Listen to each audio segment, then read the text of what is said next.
Kumusta mga kaibigan? Ngayon pag-uusapan natin ang 8 hindi kapani-paniwalang mga pagkain na natural na makakatulong na linisin ang iyong mga arterya.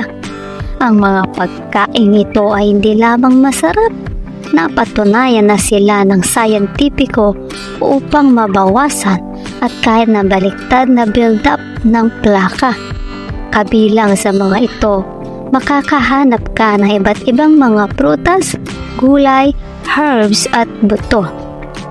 Mahalagang paalala, ang impormasyong ibinahagi dito ay para sa mga layuning pang-edukasyon lamang at hindi kapalit ng payo sa medikal.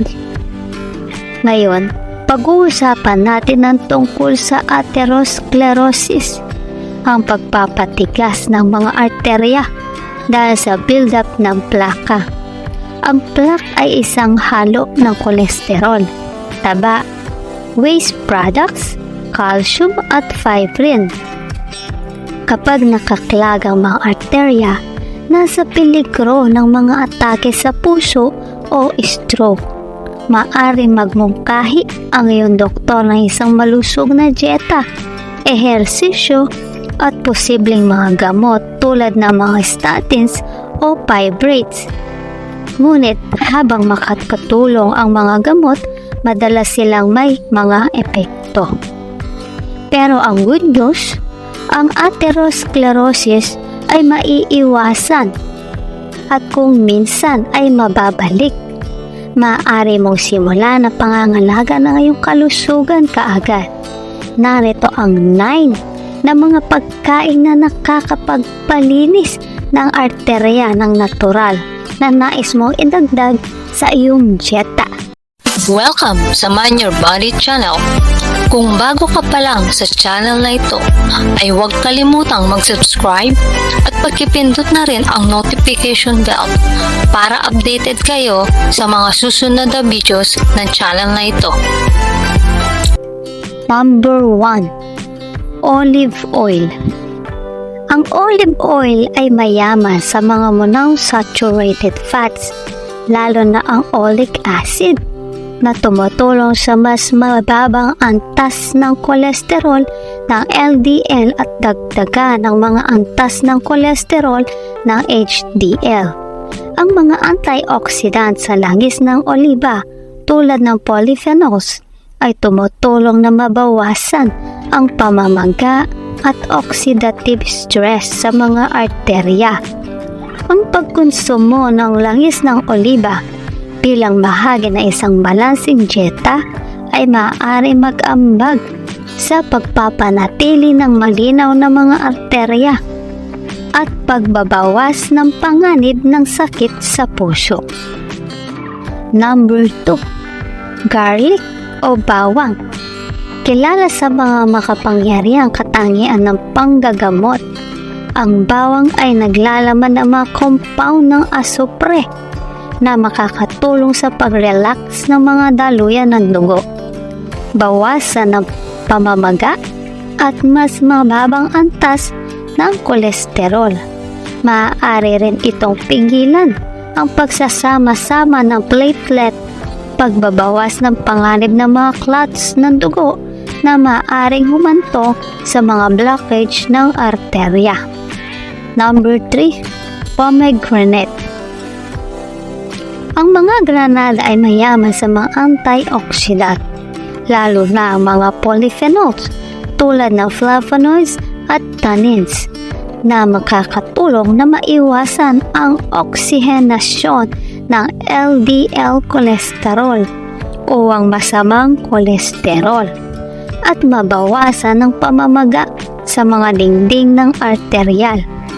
Ang pag-inom ng juice ng granada ay ipinakita upang mapabuti ang daloy ng dugo at bawasan ang build-up ng plaka sa mga arterya. Number 4. Kimchi. Ang tradisyonal na ulam na ferment na Korean na ito ay puno ng probiotics, kapaki-pakinabang na bakterya na nagtataguyod ng kalusugan ng gut at binabawasan ang pamamaga sa buong katawan. Ang probiotics na natagpuan sa kimchi ay tumutulong na mapanatili ang isang malusog na balanse ng mga microbes ng gut na hindi direktang makikinabang sa kalusugan ng puso sa pamamagitan ng pagbaba ng mga antas ng kolesterol at pagbabawas ng pamamaga ng arterial. Number 5. Sesame seeds. Ang mga buto ng linga ay isang mayamang mapagkukunan ng mga lignans, mga compound ng halaman na may katangian ng antioxidants at anti-inflammatory properties. Ang mga lignans na ito ay tumutulong sa pagbaba ng mga antas ng kolesterol, bawasan ang stress na oxidative, at maiwasan ang pagbuo ng arterial plaka. Bilang karagdagan, ang mga buto ng linga ay naglalaman ng mga taba na malusog sa puso, hibla at mineral tulad ng magnesium at calcium na higit na sumusuporta sa kalusugan ng cardiovascular. Number 6. Turmeric. Curcumin. Ang aktibong tambalan sa turmeric ay may malakas na mga katangian ng anti-inflammatory at antioxidant. Tumutulong ito na mabawasan ng pamamaga sa mga arterya, maiwasan ang oxidation ng kolesterol, at pagbawalan ng paglaganap ng mga makinis na mga cell ng kalamnan sa mga dingding ng arterya, na ang lahat ay nag-aambag sa pagbabawas ng build-up ng plaque at pagpapabuti ng daloy ng dugo. Number 7. B vitamins. Folic acid, vitamina B9, vitamina B12 at vitamina B6 ay naglalaro ng mga pangunahing papel sa pag-metabolize ng homocysteine, isang amino acid na kapag nakataas ay maaaring makapinsala sa lining ng mga daluyan ng dugo at magsusulong ng pagbuo ng plaque. Sa pamamagitan ng pagbaba ng mga antas ng homocysteines, ang mga vitamin na B na ito ay tumutulong na mapanatili ang kalusugan ng arterya at mabawasan ang panganib ng atherosclerosis. Number 8. L-arginine. Ang L-arginine ay isang amino acid na nagsisilbing precursor sa nitric oxide, isang molecule na nakaka-relax ng mga daluyan ng dugo at nagpapabuti ng daloy ng dugo.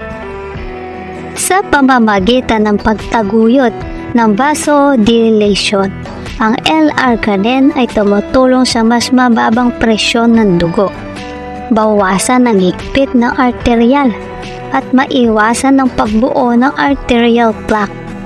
Sinusuportahan din nito ang endothelial function, ang kalusugan ng mga sel na naglinya sa mga panloob na pader ng mga daluyan ng dugo. Number 9. Fatty fish. Ang mga mataba na isda tulad ng salmon, mackerel at sardines ay mataas sa omega-3 fatty acid, lalo na ang EPA o ang eicosapentaenoic acid at ang docosahexaenoic acid o ang DHA. Ang mga omega-3s na ito ay may mga anti-inflammatory na katangian na makakatulong na mabawasan ang pamamaga sa mga arterya, mas mababang antas ng triglyceride at maiwasan ang pagbuo ng mga clots ng dugo. Ang pagkonsumo ng mga mataba na isda ng regular ay maaaring mapabuti ang pangkalahatang kalusugan ng puso at mabawasan ang panganib ng sakit sa cardiovascular. Tandaan na ang pagsasama ng mga pagkaing naglilinis ng arterya sa iyong dieta ay maaaring makabuluhang makikinabang sa kalusugan ng iyong puso. Mula sa bawang hanggang sa mataba na isda, ang bawat isa sa mga superfood na ito ay gumaganap ng isang mahalagang papel sa pagbabawas ng pamamaga, pagbaba ng mga antas ng kolesterol at pag-iwas sa build-up ng plaka sa iyong mga arterya. Tandaan, ang susi sa mas malusog na buhay ay nasa balanseng nutrisyon at maingat na mga desisyon. Mahalaga ang pagkonsulta sa isang profesional sa kalusugan o dietitian para sa personal na payo at karagdagang kaalaman. Huwag kalimutang mag-subscribe para sa higit pang mga tips tungkol sa kalusugan at kagalingan. Hanggang sa susunod na pagkakataon, mag-ingat kayo at manatiling malusog. God bless sa ating lahat.